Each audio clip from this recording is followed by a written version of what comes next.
This is just an excerpt from a full episode. If you enjoyed what you hear here, go check out other full episodes, either on YouTube or as part of the podcast feed. Enjoy!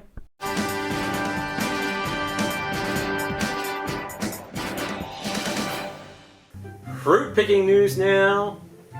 The ABC has reported that vegetable growers in Victoria's Linnell Valley have had to dump $150,000 worth of celery crops due to a drastic shortage of seasonal workers caused by the COVID-19 travel bans. Australian vegetable and potato industry chair Bill Bulmer has a lot of mouthing off to do. Here we can see that he gum-flapped. Oh, it's a sad statement to say, but with JobSeeker and JobKeeper, the locals don't seem to want to take up the manual labour. The standard wage for casual workers is around $27 per hour, so it's reasonable pay for unskilled labour, so it's not an issue of not paying enough money. An angry stance for someone to take.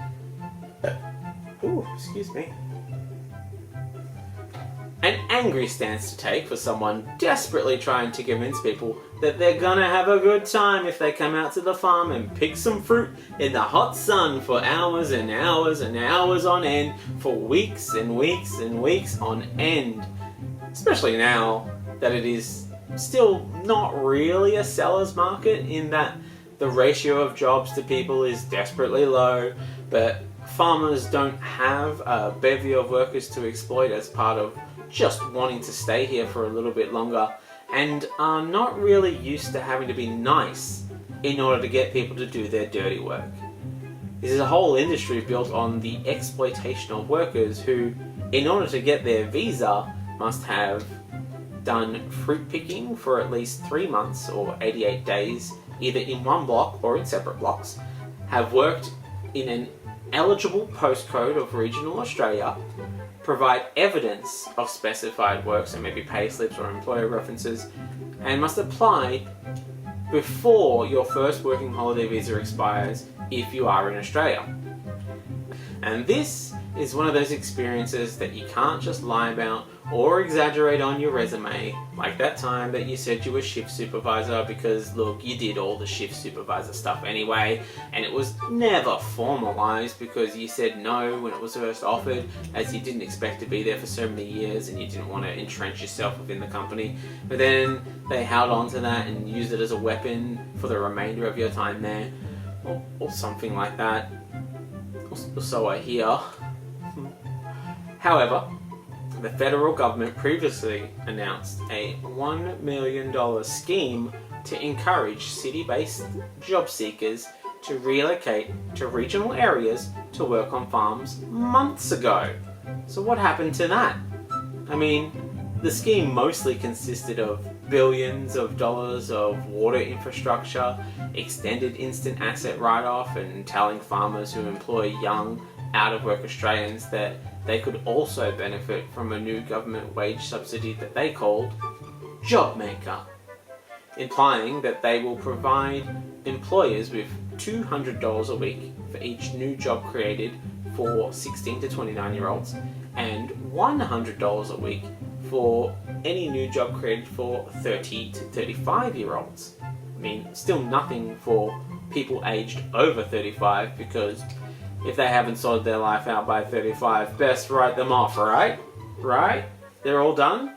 Let's focus on the next generation. Those last ones are a write-off, and not even a good one like an instant asset write-off, more of a depreciation of value write-off.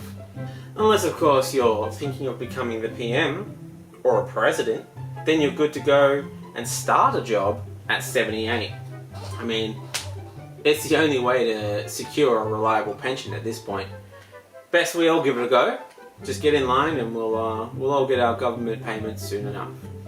Apparently there is $9 million set aside over the next 3 years to ensure the welfare of workers on the seasonal worker program, but it is not clear how it will be spent. I mean, I can tell you what is clear is that it certainly won't be spent on paying the workers. that is one thing that we can tick off for sure.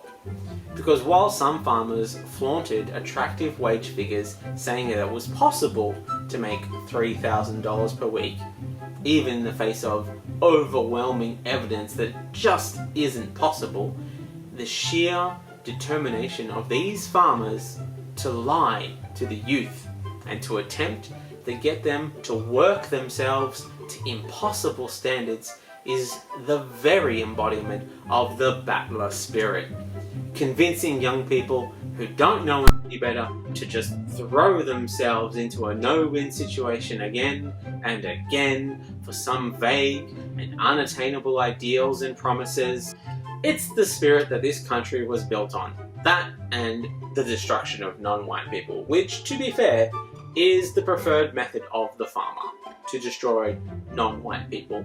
But as we can't get people in the country, suddenly our greatest asset, that gigantic moat that surrounds us, has become the downfall of our fruit.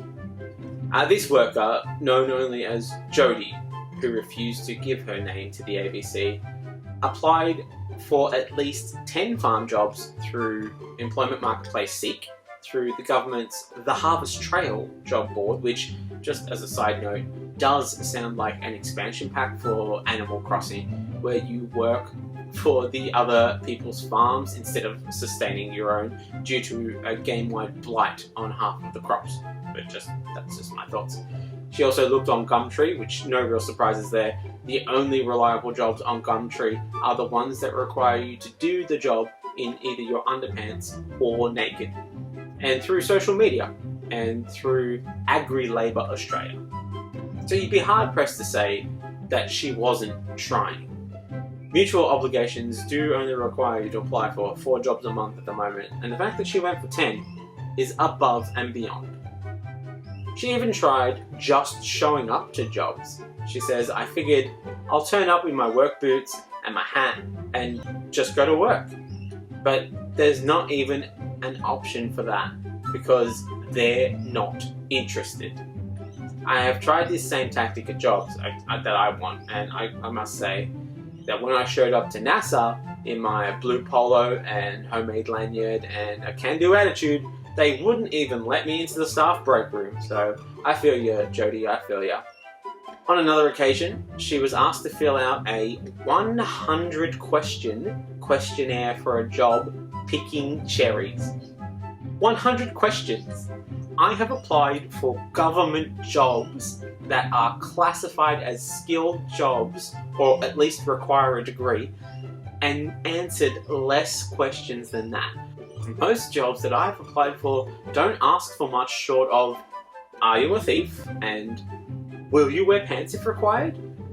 This obviously raises some red flags. She told the ABC that she was starting to think some farmers might prefer migrant workers to Australians because they would be less likely to complain about small wages, noting, "I know that a lot of them live on site and that employers charge them accommodation and all that sort of stuff." The government and the media are trying very hard to sell you on this narrative of the lazy job seeker and the poor, embattled farmer, when it is actually the fruit pickers who are the ones being exploited. This way we don't feel bad when we almost inevitably force them out there to do some picking in order to earn their dole. Pick for the dole. I can't say that pick for the dole isn't a very appealing offer, as historically there have been issues with little things like getting paid. And that's not to mention that the amount that they weren't paid was not even the promised $500 for 30 hours, which would put it at roughly $16 an hour, a full $1.70 under the 2016 minimum wage, which is a far cry from the $27 an hour cash bonanza that they are promising for moving out into the unpaid zone. Australians don't need to travel all the way to remote farms in order to experience wage theft and exploitation. They can get that experience at their local supermarket, and they don't even have to pay to live at their supermarket. At least, Not yet anyway. We'll eventually come to a sort of live-in work situation as a solution to the housing crisis, but that's a disaster for another episode. Furthering this lazy narrative and showing that he thoroughly misunderstands the job, the nature of these kinds of jobs, and what bosses think of their workers, McCormack, remember McCormack? He's back, and he said, tell them to bring their mobile with them because it would be a great Instagram moment for them to get up in a tree and pick some fruit. But hey, let's ask someone who's actually done the job. Oh, here's one I prepared earlier. Actual man who did the job, Luca Ralston. He said, use of the phones while we were working was actually prohibited, and we got told not to have our phones out while we were working. So another reason not to go out there. You can't even get some sweet social media pics of you having your wages stolen and your spirit broken. You really need to capture a few photos of yourself like before a situation destroys you, and then some after that situation has destroyed you, so that you can see how much character that you've developed in your time there. But here we go, Michael McCormack. He took to the airways to inspire a generation of Australians trying to survive a pandemic with a thrilling, moving, poignant speech. What did he tell the youth? That they had nothing to fear but fear, to not ask what their country could do for them, or perhaps, third example of a stirring speech. No, not at all. He told them the party was over. He said, I say to those who perhaps have done reasonably well off JobSeeker, who may have earned more than they could have dreamt of, it is perhaps time to turn the Stan and Netflix off and come to the regions where you can have a better life. So aside from thinking that those on JobSeeker have very small dreams, or perhaps lack a capacity for imagination, I guess this must be why they are hitting the arts so harshly with fees of plus 130%. If your population lacks imagination, then they can't dream of anything better. But according to Services Australia, if you move to an area of lower employment prospects, you can lose up to 26 weeks' pay. That is 6 months. 6 months without money in an area that they know has less jobs, which you likely moved to so you can afford to have shelter. And this certainly goes against the philosophy shared with me by an Australian old-timer out in a country town when he said, with a voice that cracked like it hadn't had water for nearly a decade, there's always work somewhere if you're willing to travel. Presumably because he thought that I was out in regional Victoria looking to find work and not on a casual holiday visiting family, the very antithesis of looking for work.